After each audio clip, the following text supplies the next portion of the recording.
Estas categorías, hiperpresidencialismo, presidencialismo atenuado, presidencialismo moderado, hiperpresidencialismo, son todas categorías que se construyen en teoría constitucional bajo, o sea, en comparación a un modelo de presidencialismo que es el presidencialismo estadounidense, ¿no?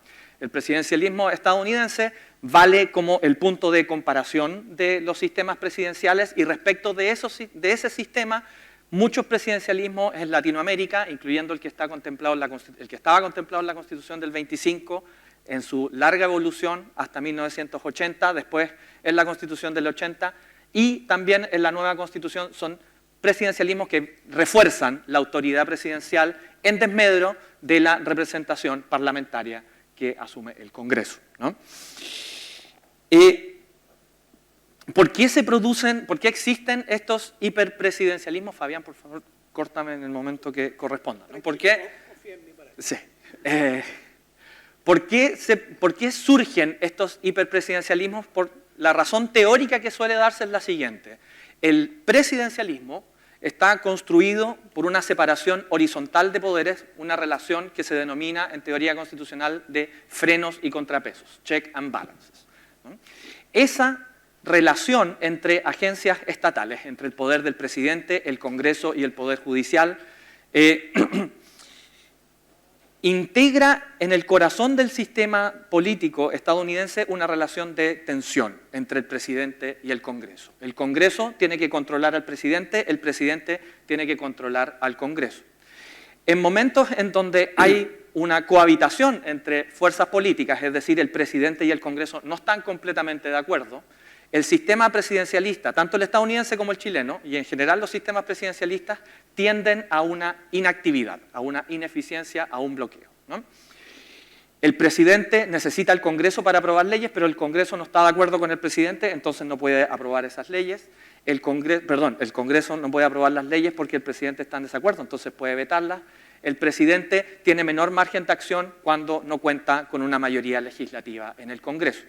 ¿Cómo se supera usualmente, o en teoría, cómo debiera superarse esa situación de bloqueo? A través de una mayoría electoral que elija al presidente y al Congreso de forma tal de que se alineen, ¿no?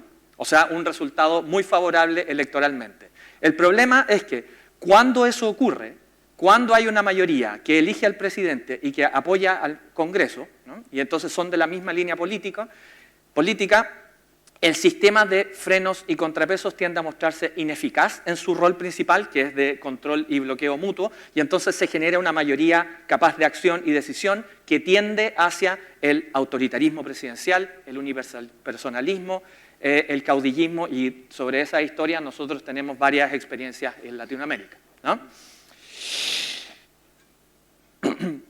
En Chile, esto quizás el profesor Wilson se refiere un poco más, yo diría que el hiperpresidencialismo se desarrolló sobre todo por el bloqueo permanente que existe, por la relación de tensión que existe entre el Congreso y el presidente, que genera el sistema presidencialista, ¿no? Dado que no hay una mayoría capaz de acción, entonces lo que ocurre es que no hay una actividad política, los programas políticos electorales no son implementables políticamente y por lo tanto el sistema constitucional ha reaccionado en Chile otorgándole progresivamente mayores poderes al presidente y disminuyendo los poderes del Congreso, ¿no? Y de la representación parlamentaria. ¿Cómo se manifiesta ese hiperpresidencialismo en la Constitución de 1980? Bueno, muchos estudiantes saben, ¿no? Hay una iniciativa exclusiva del presidente, el presidente tiene la capacidad de manejar las urgencias legislativas y por lo tanto la agenda legislativa.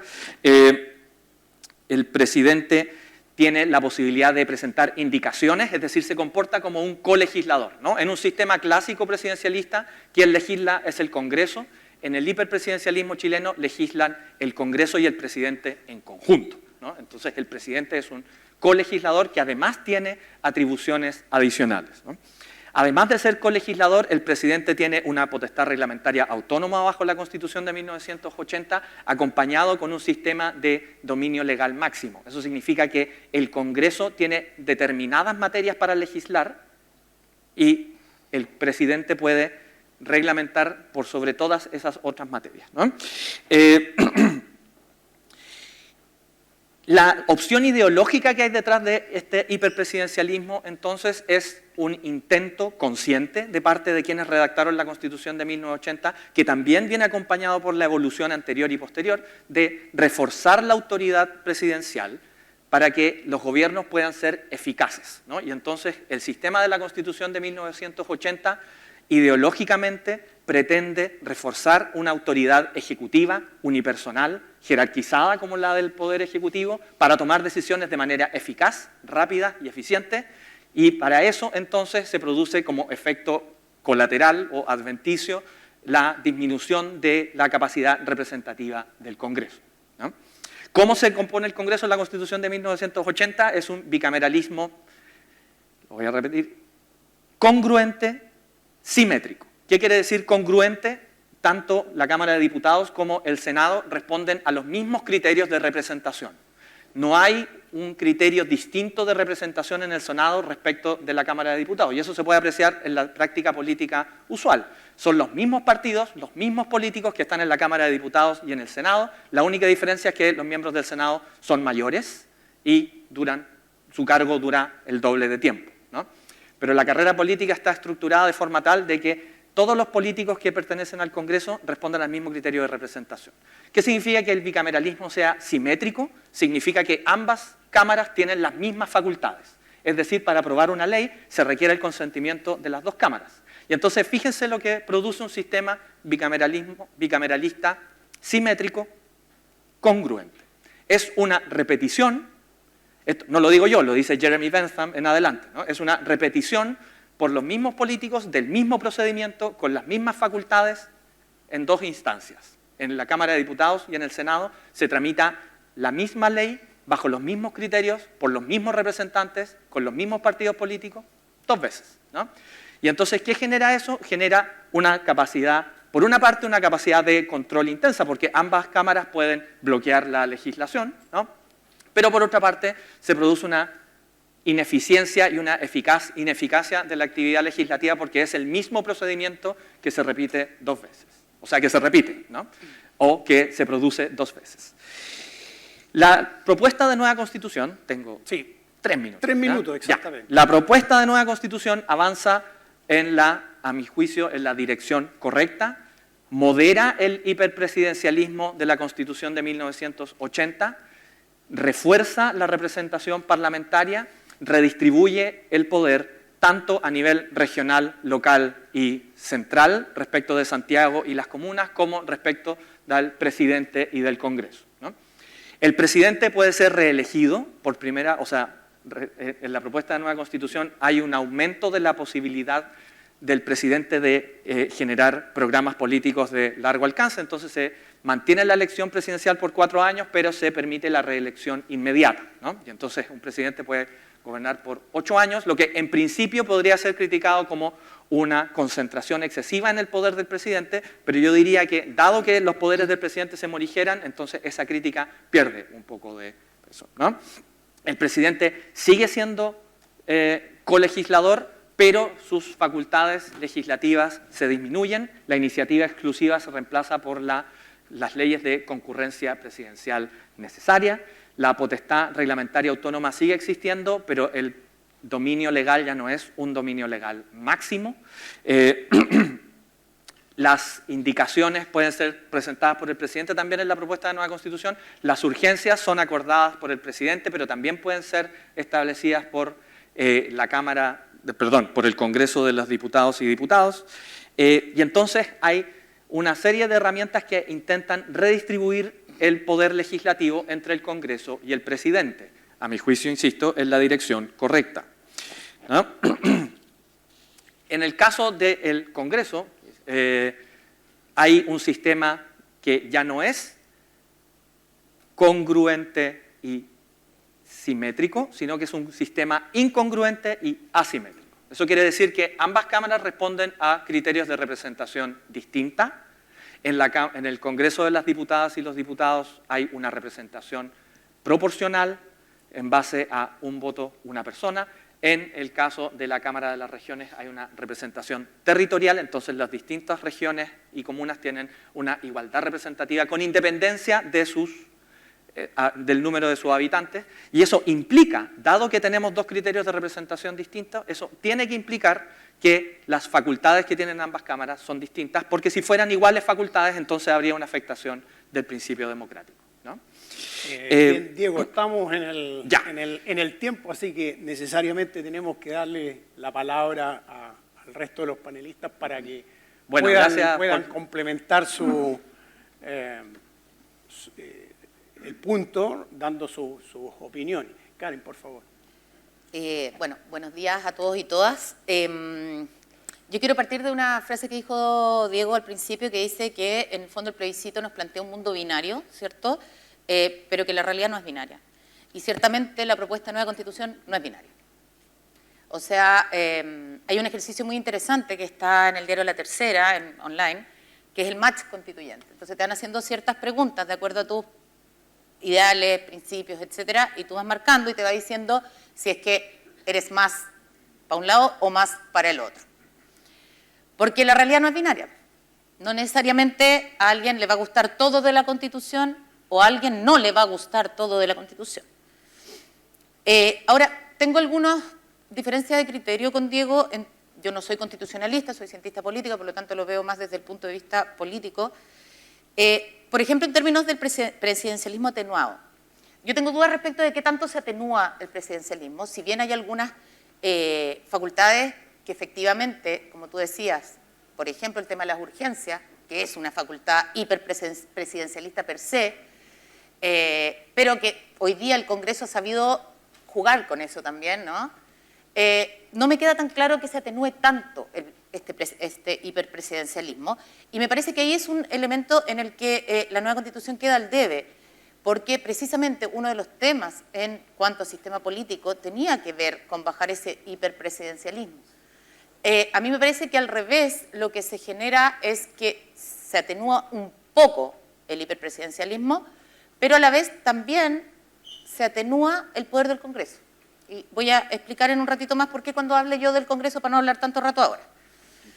El presidente sigue siendo colegislador, más atenuado porque no tiene el poder de la urgencia solo, pero sigue siendo colegislador, sigue teniendo poder de veto, poder de insistencia. Básicamente eso no cambia, y sigue teniendo mayor prevalencia en el tema de los proyectos que tengan que ver con gasto público. Los parlamentarios, para poder presentar proyectos, si bien ahora pueden presentarlo, ahora podrán presentarlo o podrían, de todas maneras tienen que seguir una serie de regulaciones para poder hacerlo, y el presidente sigue teniendo esa cartita bajo la manga, que es muy potente, porque gran parte de los proyectos reformadores importantes requieren plata. En términos del Senado, y eso me voy a meter después cuando hable precisamente de los cambios en el sistema legislativo, pero me parece que la única diferencia no está dada hoy día en términos de edad y duración del cargo entre el Senado y la Cámara, sino que también tiene que ver con un tema de contrapeso. Aún cuando los representantes puedan ser similares en términos de coaliciones políticas, pero aún así la representación en el Senado hoy día es distinta a la representación de la Cámara.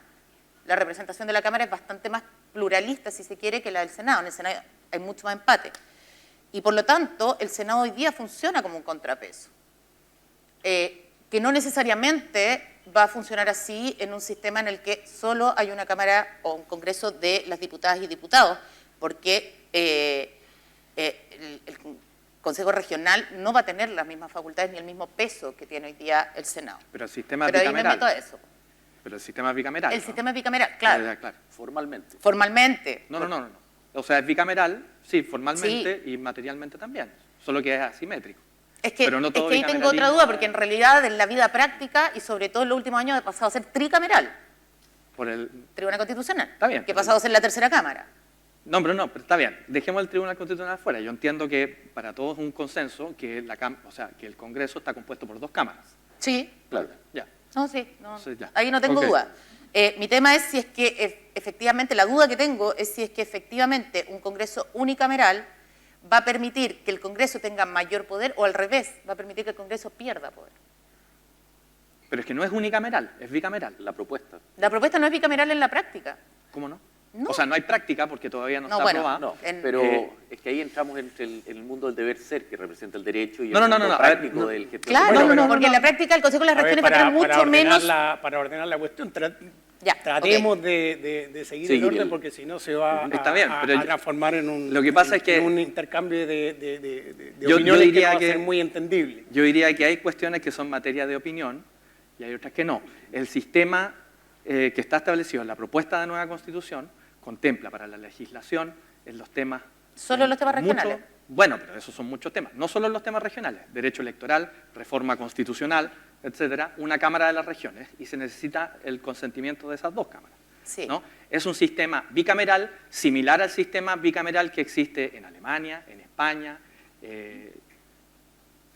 Fernando, Francia. ¿Qué te parece? O sea, si uno va donde los alemanes le dice que esto es un unicameralismo, el alemán se va a reír. Digamos. Sí, porque en Alemania el sistema es federal. Por lo tanto, tiempo, estamos dentro de mis 3 minutos, digamos. 3 minutos. Ahí entramos dentro de otro aspecto en el que no soy el más apropiado para opinar, considerando que ahí está la directora del Departamento de Periodismo acá, pero nos encontramos con el debate hoy día respecto a lo que es opinable o lo que no, y entramos al final en todo el problema de las famosas fake news y respecto al aspecto general. Yendo en general, y ahí estando más cercano a la postura de Karen en términos de que, hablando desde la historia de la ciencia política más que desde el derecho, la práctica tiene la incómoda hábito de imponerse sobre las prescripciones jurídicas y sobre los planteamientos concretos, y ya hemos visto que en este Congreso, que supuestamente no tiene iniciativa de gasto, sin embargo han salido 3 proyectos de retiro de fondos de pensiones técnicamente absolutamente ilegales e improcedentes, y que fueron producidos a través de un consenso coyuntural de poder. Y en ese sentido me refiero al poder weberiano, en el sentido de la capacidad de un actor de imponer su voluntad sobre otro sin la repulsa del otro. Dentro de ese esquema, a mí también quisiera recoger lo que plantea Karen en términos de que un sistema legislativo asimétrico en el cual una Cámara tiene atribuciones considerablemente restringidas respecto a la otra, en un sistema presidencial, genera un modelo político particular, sin ser constitucionalista, básicamente un cientista político. He podido encontrar sistemas parecidos solamente en África, y en particular en Ruanda y en Gabón y en el Congo. Por lo tanto, claramente se trata de un experimento político bastante complejo combinado con un sistema presidencialista propiamente tal. Y es un experimento que, considerando que existe en términos históricos una tradición constitucional bastante clara en términos de la existencia de un presidencialismo concreto y un Estado centralizado, no se ve, digamos, como una oportunidad particularmente afortunada de introducirlo en una suerte de Big Bang, sobre todo considerando los artículos transitorios en los cuales se supone que la legislación de implementación constitucional debería desarrollarse en plazos extremadamente breves, de 2 a 3 años, digamos. Por lo tanto, me parece una fuente de complejidad, digamos, no menor. Bien, mi modesta opinión. Dejémoslo para 30 el final. segundos, porque si no vamos a cambiar Dejémoslo de tema. para el final, Diego, por favor, porque de lo contrario se va a desmantelar demasiado. Te puedo ceder 30 segundos, o un minuto, o Genial. un minuto de mi tiempo. Yo no también. Pero cuéntale mi tiempo, si yo no voy a hablar tanto. ¿Ahora? Ya. Sí, dale. Entonces termina con... Porque es más entretenido. Con tu idea. No, porque tú vas a hablar de Senado, ¿no? Sí. Ya, entonces dejémoslo. Ok. Ya, perfecto. Ya. Adelante. Bueno, a mí me toca hablar de... Los 10 minutos. Mis 10 minutos de sistema legislativo, y así como hay cosas que me parece que quedaron al debe, que en términos de este sistema legislativo, hay otras cosas que me parece que son una apuesta súper necesaria, dado el momento histórico que vivimos, ¿cierto?, que es muy distinto además al que se vivía en 1980. Como por ejemplo, quiero partir con el primer artículo que plantea el capítulo de sistema legislativo, que es que el Congreso de Diputados y Diputadas sea un órgano paritario y plurinacional.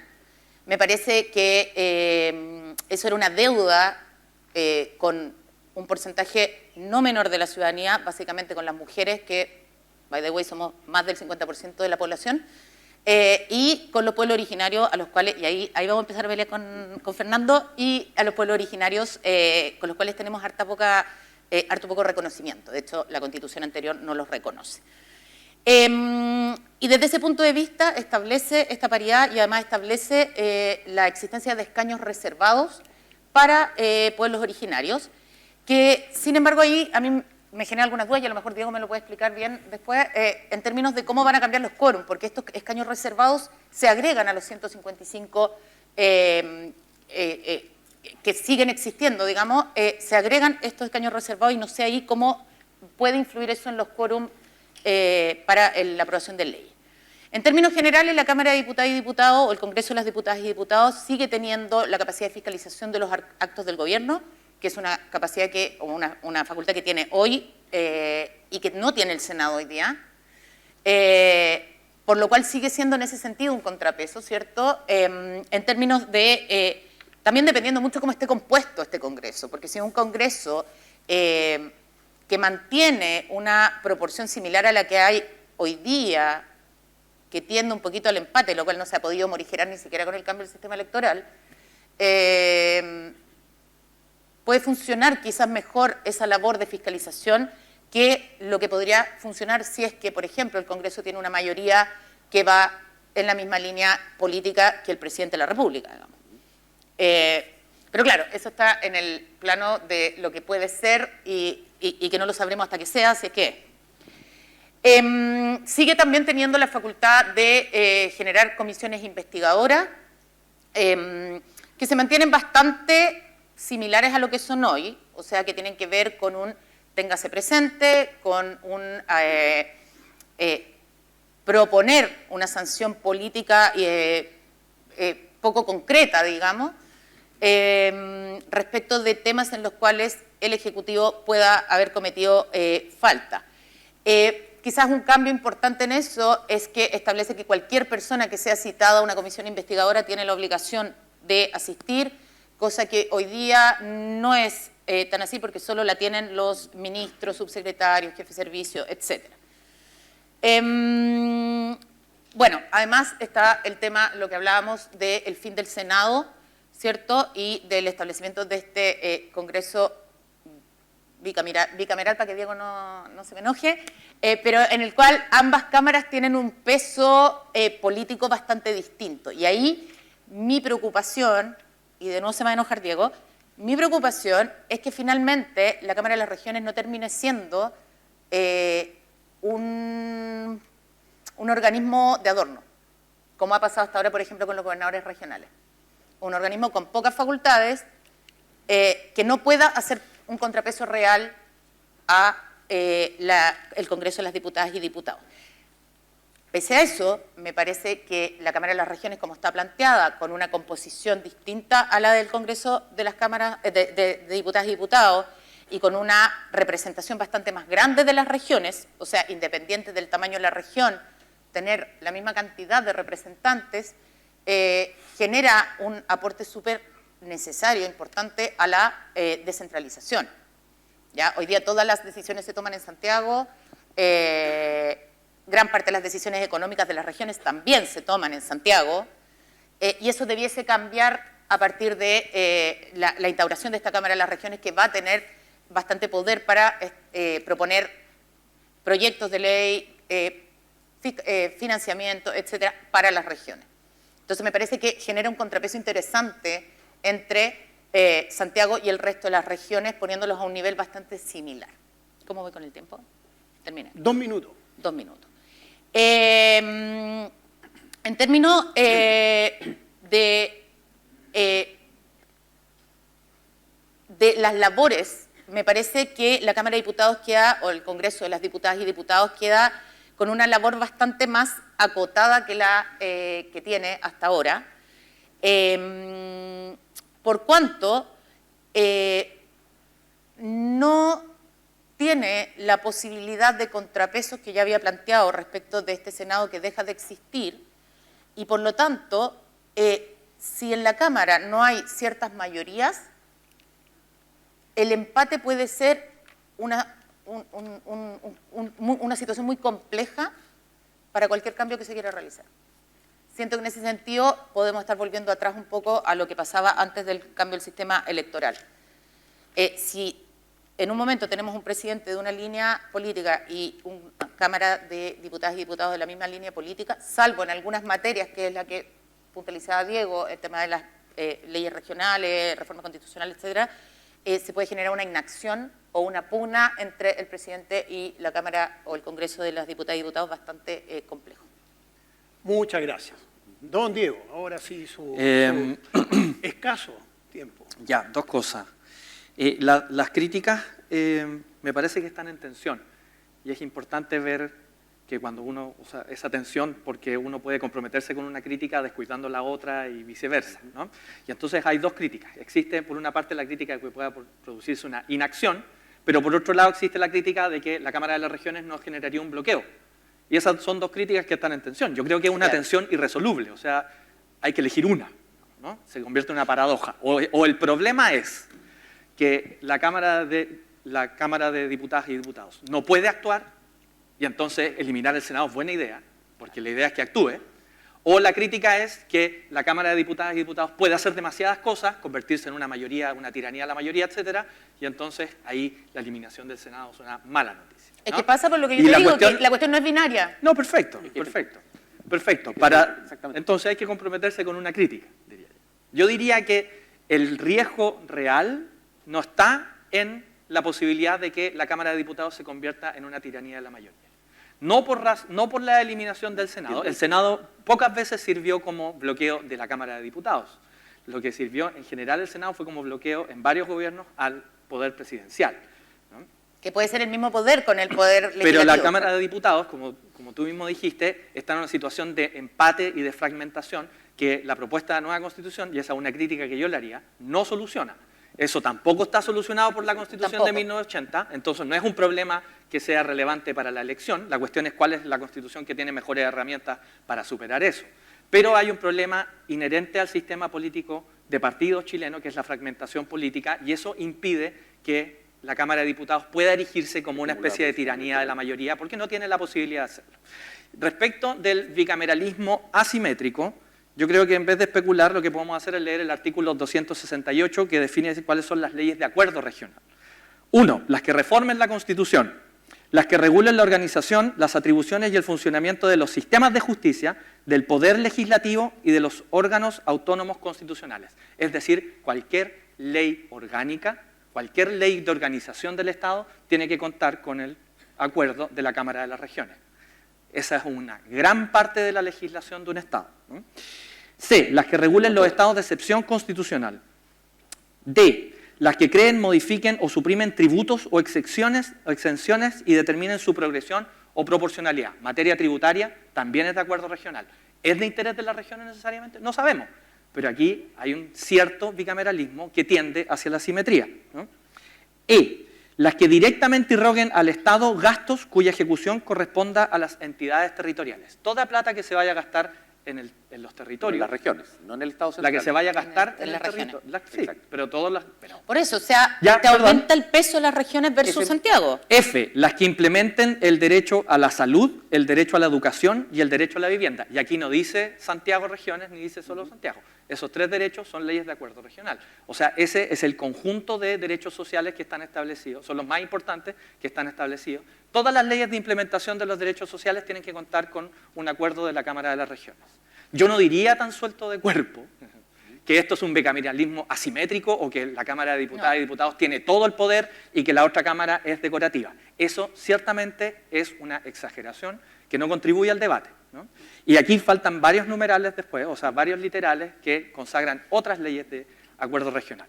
¿Qué pasa si hay un desacuerdo entre la Cámara de las Regiones y la Cámara de Diputados? Entonces tiene que generarse un mecanismo de insistencia después de una comisión mixta. Primero hay una comisión mixta y después hay un mecanismo de insistencia. Y la insistencia no es por mayoría, ni es por mayoría absoluta, sino que es por los 4/7 de los diputadas y diputados en ejercicio. ¿Ya? Entonces, esto no es un bicameralismo completamente asimétrico. Yo no he dicho que sea un bicameralismo asimétrico completamente, ni tampoco lo dije tan suelta de cuerpo. Estoy planteando, y precisamente tú partes de esa dicotomía, estoy planteando las dos posturas, digamos. Que no estoy diciendo que una sea la mía, eso me lo guardo para mí, digamos.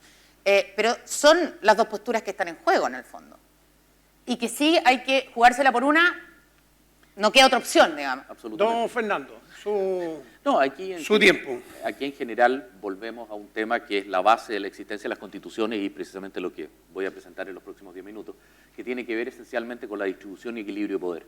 Estoy completamente de acuerdo con que hay que tomar una decisión, no existe una solución brillante, y esa solución o esa decisión tiene necesariamente que ser pragmática, en términos que tiene que reflejar estructuras de realidad y no estructuras de expectativas. Y en ese punto nos encontramos con que, y ahí vuelvo a Weber, digamos, nos encontramos con que tenemos un escenario político crispado en el cual ya este sistema legislativo de la Constitución del 80 ha demostrado saltarse de la norma de manera, digamos, bastante desembosada, y por lo tanto un sistema en el que adhiero a los matices que plantea Diego, digamos, esto es un tema de grises, no de blancos y negros, estimula de alguna manera una percepción. Ya ahí caemos en un ámbito interpretativo, que nuevamente entramos en el debate si es que esto es opinión o fake news, etcétera, en un escenario particularmente polarizado, donde efectivamente la Constitución no va a ser un punto de encuentro o de transacción de poder, sino que se está convirtiendo en un escenario de competencia y de disputa o lucha. Declaraciones particularmente desafortunadas de partidarios de ambos bloques, de ambas opciones, han solamente contribuido a enfatizar dicha situación. Incluso algunas de ellas presentadas por el propio presidente hace algunos días atrás, donde literalmente se presentaban un esquema maniqueo de buenos y malos. En esa situación me parece que ya el proyecto, antes incluso de llegar al plebiscito, enfrentamos un fracaso objetivo, porque esto no estamos consiguiendo el objetivo primario de una Constitución, que es llegar a una transacción de poder consensuada entre las distintas sensibilidades y opiniones dentro de nuestra sociedad.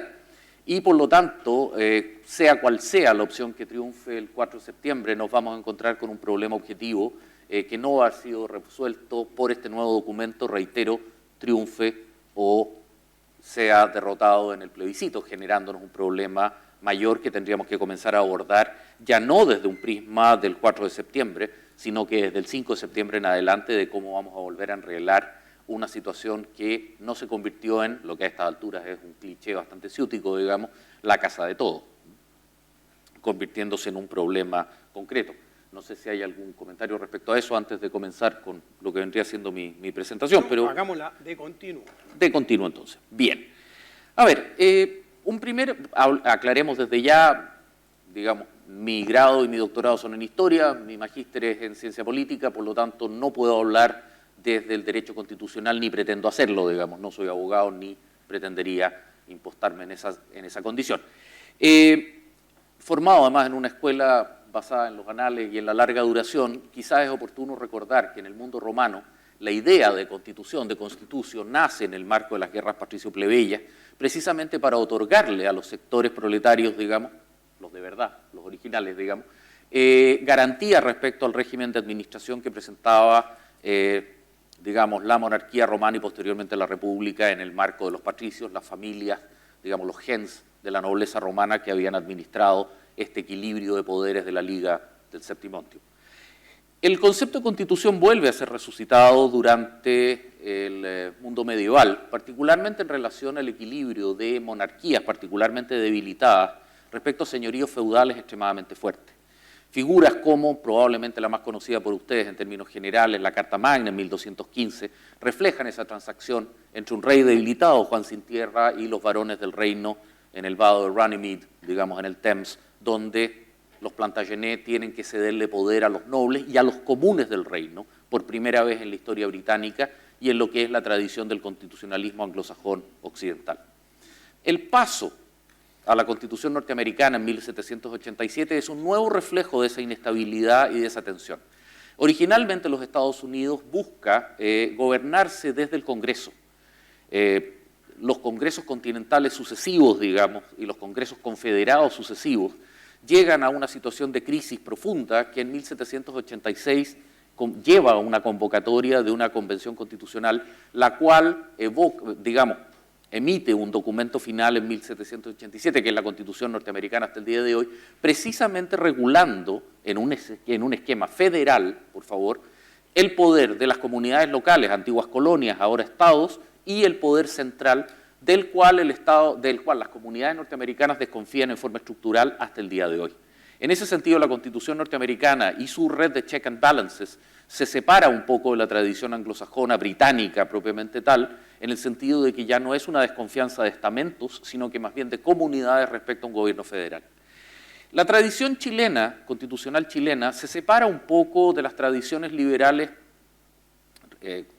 europeas continentales, que van a ser seguidas esencialmente por América Latina, digamos, sensimonianas si se quiere, en términos de que recoge algunos elementos anglosajones, pero sobre todo recoge en el marco del triunfo conservador en Lircay en 1830, la Constitución del 33, pero ya incluso desde antes, la Constitución liberal de Mora en el 28, de una estructura en la cual se reconoce la necesidad de una autoridad política central en relación a las realidades concretas de un territorio desgarrado, complejo, difícil de desplazarse, con una demografía baja y una pobreza extrema.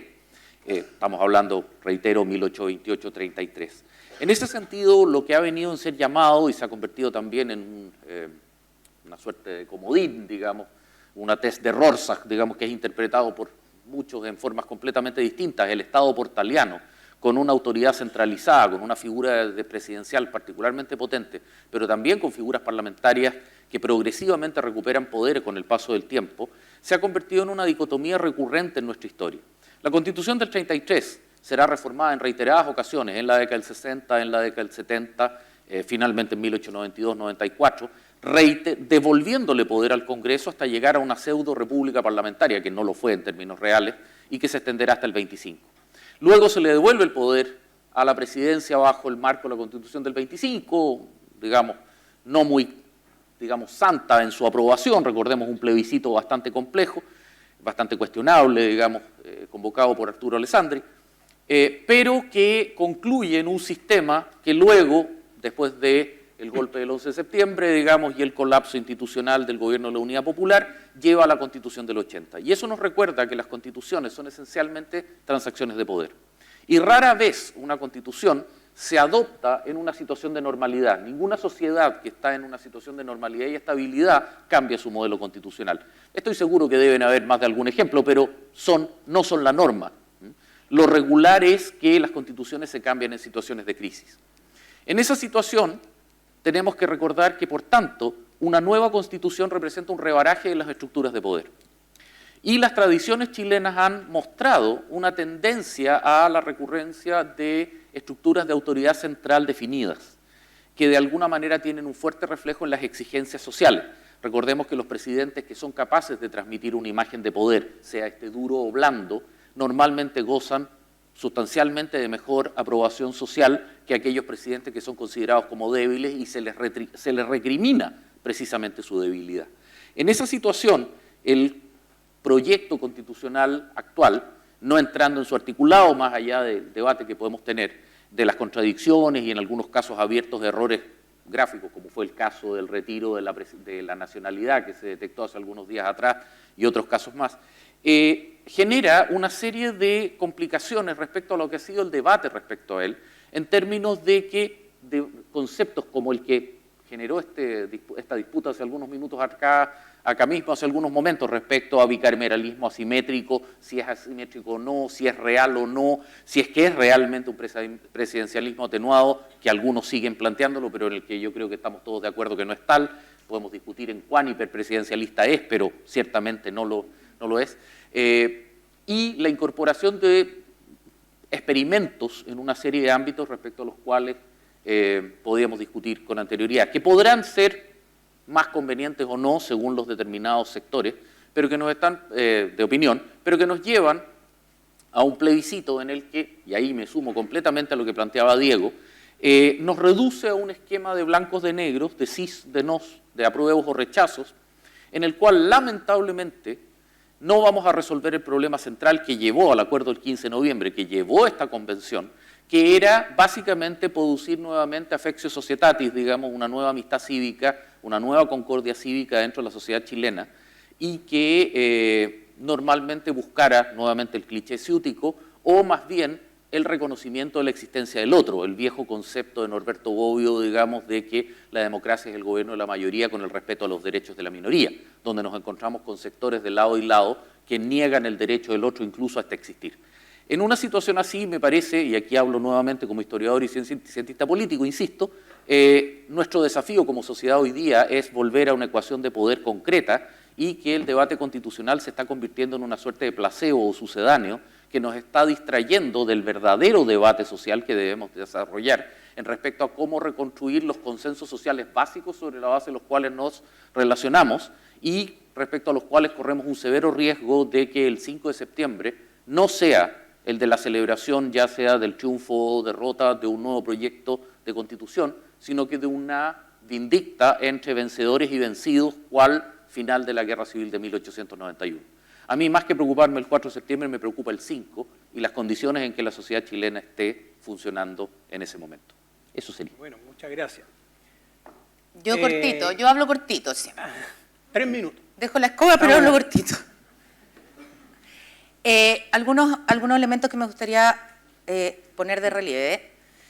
Cuando Fernando dice que no se genera consenso y que no hay un consenso, efectivamente respecto del resultado de la convención no hay un consenso hoy día, pero el consenso respecto de que necesitamos una nueva constitución sí está y fue muy claro con el 80% de votación en el plebiscito de entrada. En eso estoy de acuerdo. Y por eso mismo, como el problema está en el resultado de este primer intento, están todos enfocados en el 5 de septiembre. El presidente, el Congreso, están todos enfocados en ver qué pasa si. ¿Ya? Y porque están tomando la temperatura ambiente, y ahí me remito a algo que dijo Diego, están tomando la temperatura ambiente, algo que son percepciones, y que son las que van a definir lo que va a pasar el 4. El 4 no se va a definir acá. En un país que tiene un 50% casi de analfabetismo funcional, en un país que no lee.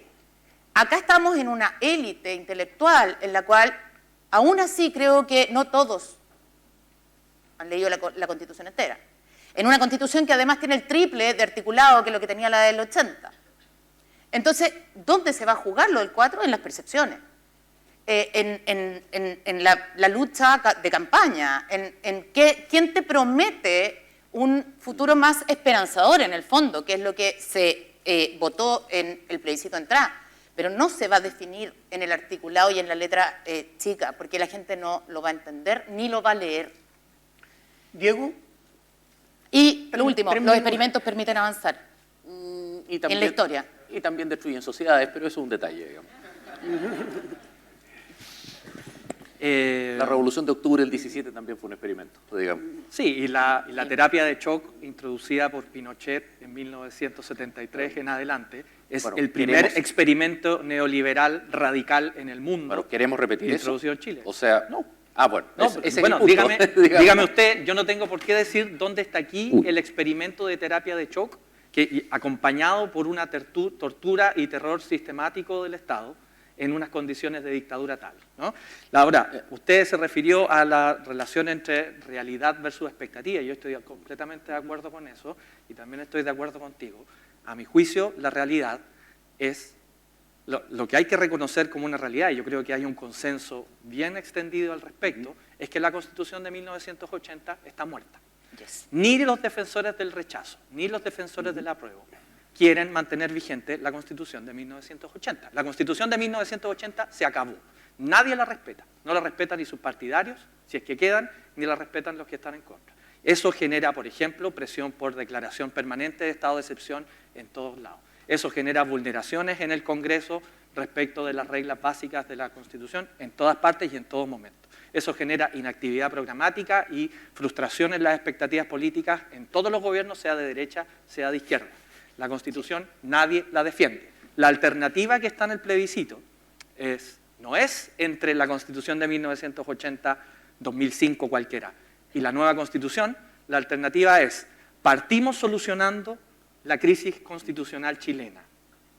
Con este texto de nueva Constitución, partimos nuestro camino de reconciliación con una nueva Constitución producida por una asamblea, por una convención constitucional paritaria, elegida por primera vez en la historia de Chile en base al sufragio universal, proporcional, o partimos nuestro intento de reconciliación con el texto indígena. Como debe ser cuando tú tienes que proteger a las minorías. Sobredimensionadas. Cuando tú tienes que proteger a las minorías versus quien tiene el poder, tienes que sobredimensionarlas para equipararlas. Curiosa concepción de igualdad ante la ley. Digamos, bueno, yo diría que al menos es un avance respecto de la Convención de Estudios de la Nueva Constitución nombrada por Pinochet, que es impuesta por solo varones, solo de la elite, solo de una universidad, partidario del régimen. Perdón, es una extrapolación inaceptable en términos que representa una Lo que pasa proyectar es que, valores presentes al pasado. Estamos en la hora y me gustaría hacerle preguntas súper precisas para que me digan